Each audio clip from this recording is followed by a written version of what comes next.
This is VOA News. Reporting by remote, I'm David Byrd. President Donald Trump has defied a threat from Michigan's top law enforcement official by going maskless inside a Ford automobile plant outside Detroit. AP's Sagar Meghani has more. The president toured a factory now making ventilators. All the Ford executives giving the tour wore masks per company policy.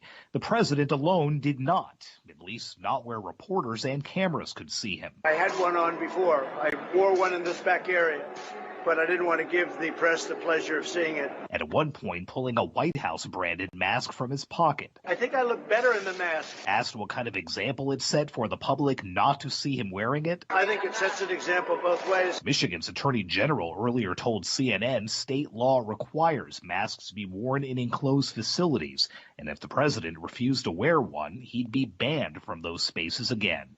Sagar Meghani, Washington. President Donald Trump said Thursday he is pulling the United States out of the 18-year-old International Open Skies Treaty, allowing surveillance flights over other countries because Russia has been violating it. At the White House, Trump accused Moscow of ignoring terms of the treaty. He told reporters that the United States would not adhere to it either, but he did hold out hope that a new agreement might be reached. When we have an agreement, when we have a treaty, and the other side doesn't adhere to it, in many cases they're old treaties, old agreements, then we pull out also. The treaty has allowed 34 countries to conduct surveillance flights over each other's territory to look at military installations, an effort aimed at international peacekeeping. But the U.S. contends that Moscow has been violating the treaty. Russia has denied that charge. For more, visit our website, voanews.com. This is VOA News.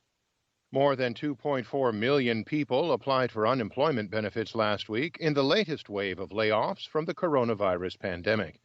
AP correspondent Shelley Adler reports. The number of people out of work has grown to over 38 million, although the flood of layoffs is slowing. We've seen claims decline for 7 straight weeks. So it's obvious that the pace of layoffs is slowing. And while the job losses happen so quickly, PNC chief economist Gus Fauché thinks rehiring will take a lot longer. Even if consumers are spending, the level of spending is still much lower than it was in February and early March. And so businesses may not see the need to rehire even if the economy is growing. Shelley Adler, Washington. British healthcare workers will participate in an Oxford University-led international trial of 2 anti-malarial drugs to see if they can prevent COVID-19. As Reuters' Olivia Chan reports, one of the drugs is the one President Donald Trump says he has been taking. The COP-COV trial is an international study led by the University of Oxford with support of a tropical medicine unit in Bangkok. It will be open to British participants who are in close contact with patients with proven or suspected COVID-19, with a total of 25 study sites expected to open in the UK by the end of June. Plans have been put in place for further test sites in Southeast Asia, Italy, Portugal, Africa and South America. 40,000 frontline healthcare workers will be involved. So far, the COP-COV team says lab evidence showed these drugs might be effective in preventing or treating coronavirus, but there was no conclusive proof. The best way to find out its effectiveness is in a randomized clinical trial. The results are expected by the end of this year. That's Reuters' Olivia Chan.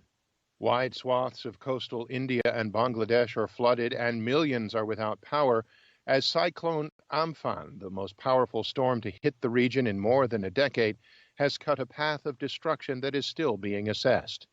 AP's Zaria Shakali reports.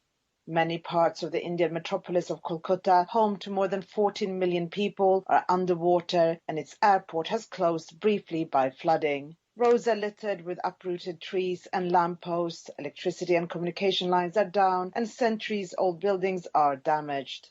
Officials in both countries say the full extent of the damage caused by the cyclone is not known because communications to many places are cut.